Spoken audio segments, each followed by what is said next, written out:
Oke, balik lagi bersama gue Mr. Saham. Di video kali ini gue akan ngejelasin tentang moving average dan fungsinya.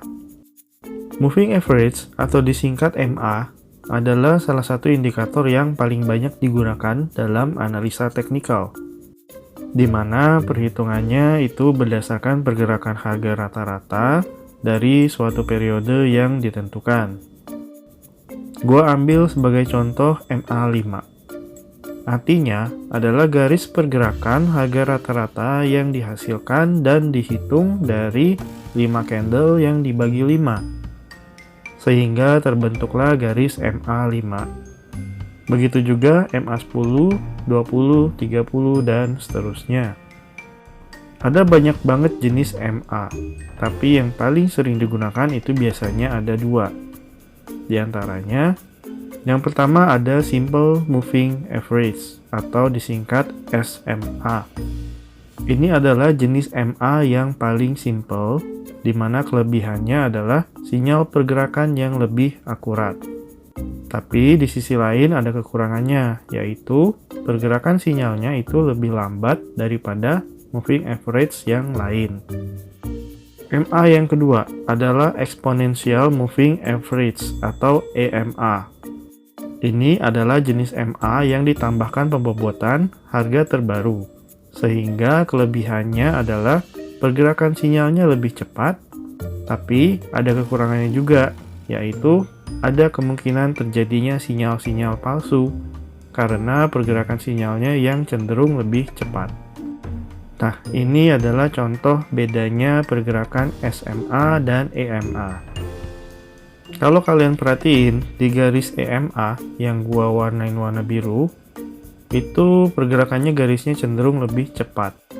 Itu dia udah mulai naik duluan ya pergerakan garisnya. Sedangkan SMA yang gua warnain warna merah, itu dia masih ke bawah pergerakan garisnya. Jadi disitulah kira-kira bedanya. So, yang mana yang mau kalian pakai itu tergantung dari tujuan kalian.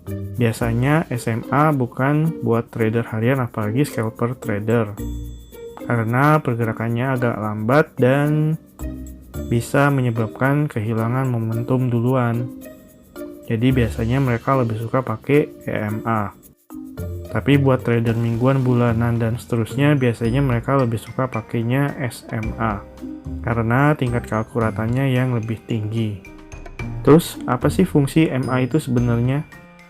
Menurut gue fungsi MA itu ada 2. Yang pertama sebagai support dan resistance, karena MA adalah pergerakan harga rata-rata. Jadi bisa digunakan sebagai support dan resistance saat pergerakan harga. Ini contoh MA sebagai support, dan ini contoh MA sebagai resistance. Biasanya ada 2 kemungkinan saat pergerakan harga mendekati atau menyentuh garis MA, yaitu mantul atau jebol. Sama seperti saat pergerakan harga menyentuh atau mendekati garis support dan resistance. Kemudian, fungsi MA yang kedua adalah sebagai indikator tren dan sinyal penentu kapan waktunya entry dan exit, yaitu dengan membaca sinyal golden cross dan dead cross yang dihasilkan dari pergerakan garis 2 MA. Contohnya di sini kita ambil pergerakan garis MA5 dan MA20 ya.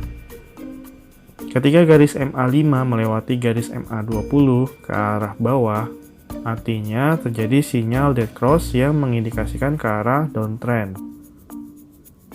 Sebaliknya, ketika garis MA5 melewati garis MA20 ke arah atas, itu artinya ada sinyal golden cross yang mengindikasikan ke arah uptrend.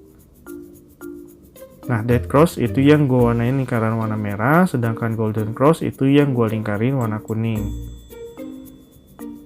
Kemudian untuk yang gue lingkarin warna biru, itu anggap aja gue namain false cross, artinya cross yang nggak jadi kebentuk karena pergerakan harganya berubah ke arah sebaliknya. Nah, kalau di EMA biasanya false cross kayak gitu pasti udah jadi golden cross atau dead cross, karena pergerakannya yang cenderung lebih cepat yang bisa menyebabkan kesalahan dalam keputusan mengambil posisi entry dan exit.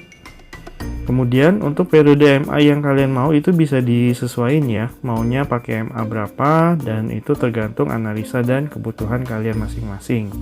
Kalau gue biasanya MA yang gue pakai itu adalah MA 5, MA 20, 60, 100, dan MA 200. MA 5 sampai 60 itu bisa buat menentukan tren jangka pendek dan menengah.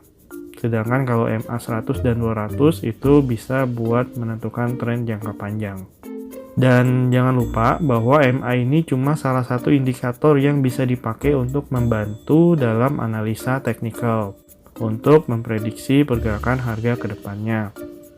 Jadi ini bukan menjadi sinyal penentu yang tepat 100% karena nggak ada indikator yang 100% akurat. Oleh karena itu, yang terpenting adalah selalu terapkan cash management yang konsisten.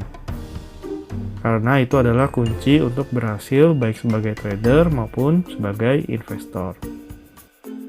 Oke, gue rasa cukup ya pembahasan kali ini. Semoga bermanfaat dan bisa menambah pengetahuan kalian. Seperti biasa, buat yang mau tanya-tanya silahkan komen di bawah. Dan jangan lupa like, subscribe, and share. Serta nyalakan loncengnya untuk dapetin updatean video gue selanjutnya. Thank you.